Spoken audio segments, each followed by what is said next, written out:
today we are starting with the Pteridophyta. You may be knowing that we are doing the plant kingdom. और plant kingdom के अंदर it was basically divided into non vascular and vascular plant. Non-vascular plant were further divided into Thallophyta and Bryophyta. These two categories we have already discussed. Bryophyta, तो अभी I was talking you that Funera's life cycle we had discussed in the previous video.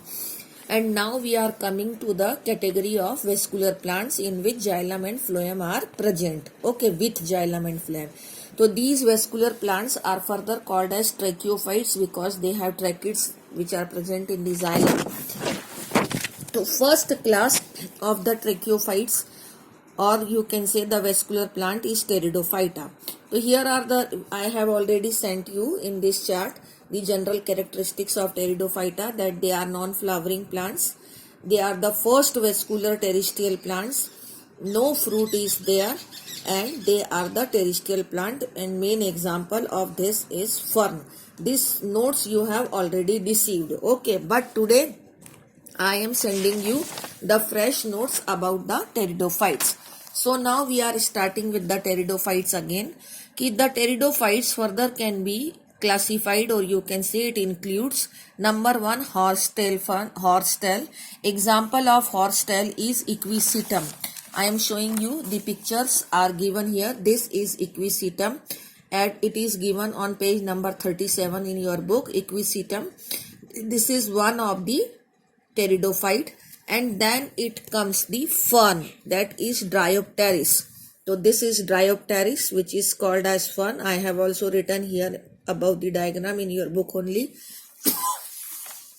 And then it comes the club masses. Club masses का example है Selaginella. Again I will show you. This is Selaginella. It comes under the category of club masses. I have also written here club masses. And then comes the fourth category, that is the water ferns. Water club masses. Water mosses it is called as, that is Salvinia, and water mosses का ये example है Salvinia. Again I am focusing here on your page only. ये equisetum है. Equisetum, it comes under the category of horsetails. This is Selaginella, it comes under the category of horsetails. This is Dryopteris, come under the category of ferns, and this is Salvinia, come under the category of water mosses. Number one thing. ये तो इनकी categories हो गई. आपके book में 2 categories लिखी हैं, लेकिन further I have given you according to your diagram also.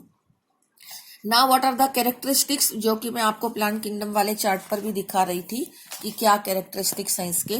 तो here further I have written, because basically we are starting from here only, कि these are the first terrestrial plant which are possessing the vascular bundle. They may grow in the damp soil and shady places. Some may grow in sandy soil also. Their body is divided into root, stem and leaf. They possess xylem and phloem. Their leaves are called as sporophyll. यहाँ से इनका एक बहुत main character शुरू हो रहा है कि their leaves are called as sporophyll. और जो लार्ज स्पोरोफिल्स होती हैं, like in fern plant, they are called as macrophylls. और अगर स्मॉल स्पोरोफिल्स होती हैं सिलाजिनेला जैसी, उनको माइक्रोफिल्स कहा जाता है. They are called as microphylls.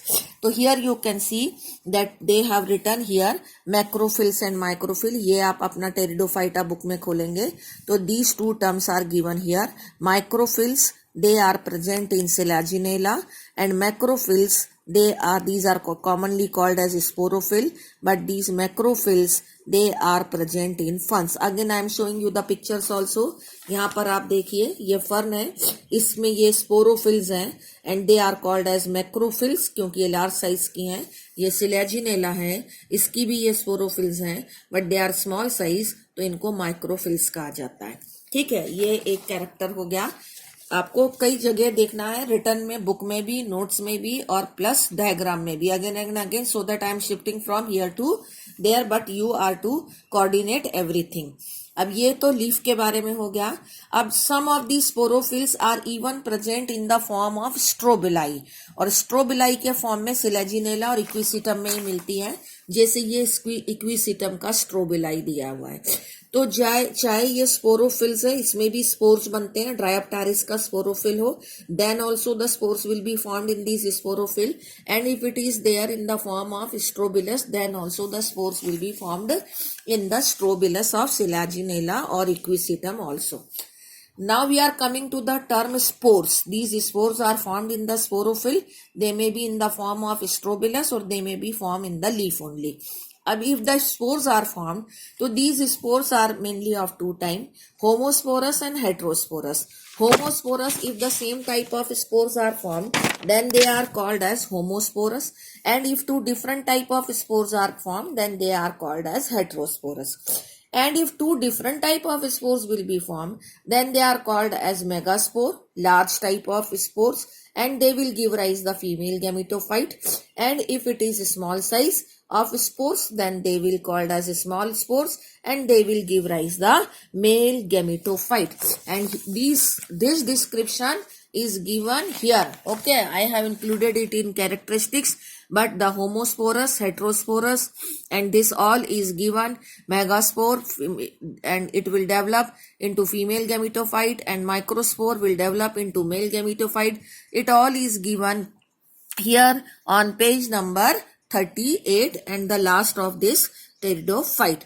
And this is actually the evolved states of pteridophyta class, and it is being considered that they are developing evolutionary stages there, so they will develop further into the plants which will develop into the seed, because in this the seed are not there, but in the next group the seed will be there. So it is a evolving stage, and they are evolving into the seeded plant in the next class. Okay, now basically in this class what we are to discuss, as in the bryophyta I had discussed you the complete life cycle of the Funaria. Same in the pteridophyta I will be discussing the life cycle of the Dryopteris, this plant, in the next video.